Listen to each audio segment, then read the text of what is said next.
Hello and welcome to week 7. This week we continue to look at evaluating the research report. And your text does a very nice job of defining some key terms in chapter 6 and then the final chapter 7.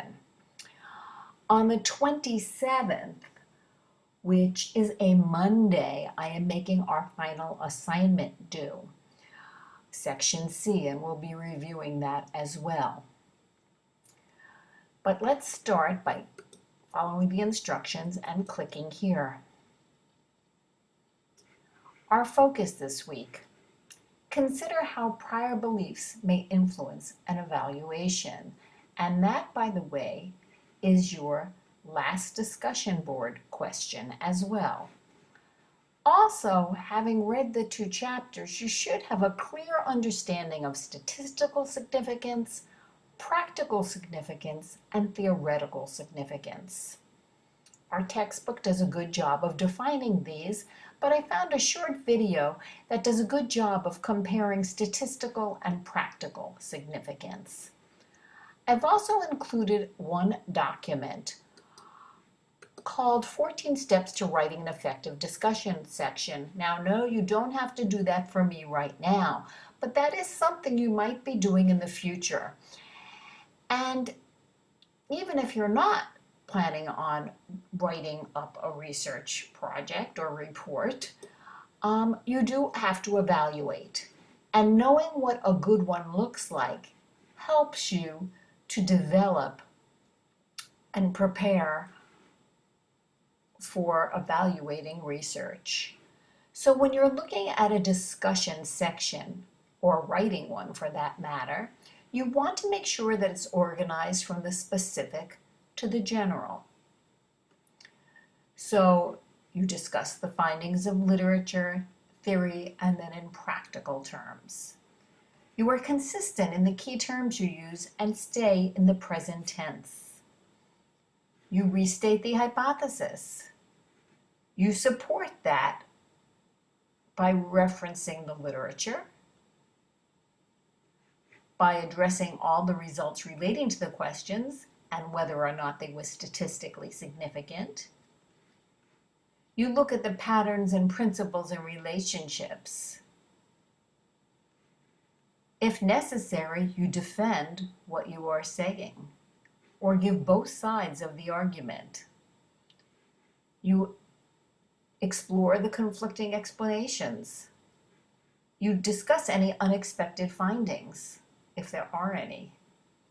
You identify the potential limitations and weaknesses of the study without apologizing.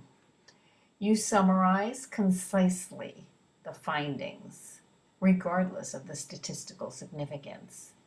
And you provide recommendations, but no more than 2 for further research. You explain how the results and the conclusions are important and how they will influence your knowledge going forward. And most important, you are concise, brief, and specific. So if we're evaluating the discussion section, we are looking for those same characteristics. So let's take a look at the actual assignment again.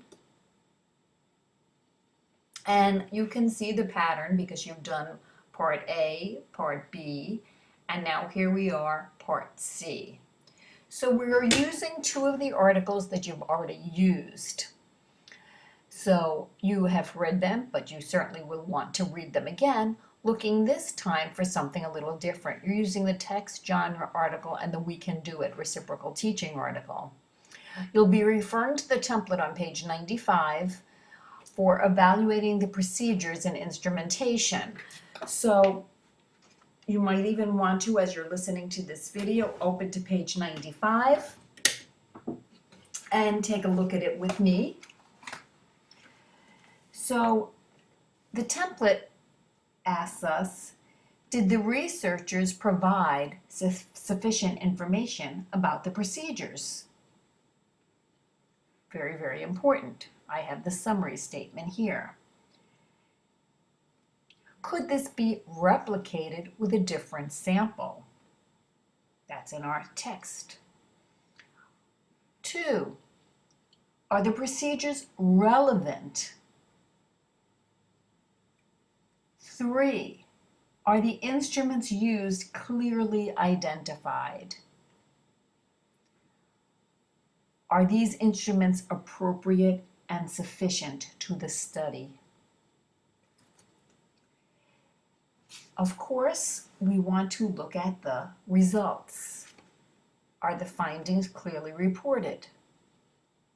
Or was there something incomplete in the analysis, and if so, was it explained? If not, don't worry.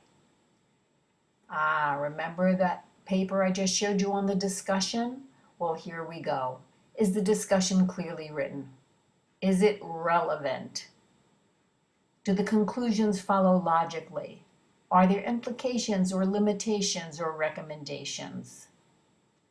And of course, last, should these studies be generalized for other classrooms? Is this meaningful?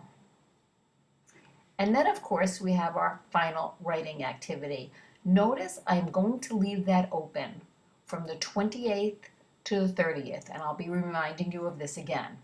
So you can go online beginning at 6 a.m. on the 28th till midnight of the 30th, and you'll be addressing a question that is here but not visible just yet.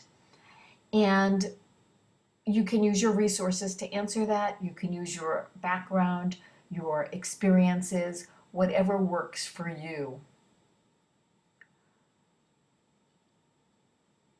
Basically, that's it.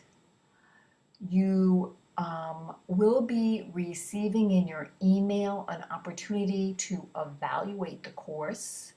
Your link for that is right here in Blackboard as well. And when this opens up, you'll get an email to be able to do the course evaluation. So please take the time to do that. It is important. It's helpful to me. I do look at them very carefully and try to improve what I'm doing online to make this a better experience for you. I want to thank you for being so rigorous in submitting your work and being so conscientious. I appreciate your efforts, and I wish each of you a successful journey as you continue. Again, I'm available to you at any time, so please make use of that should you need to contact me. Thank you and good luck as we finish up the last of this.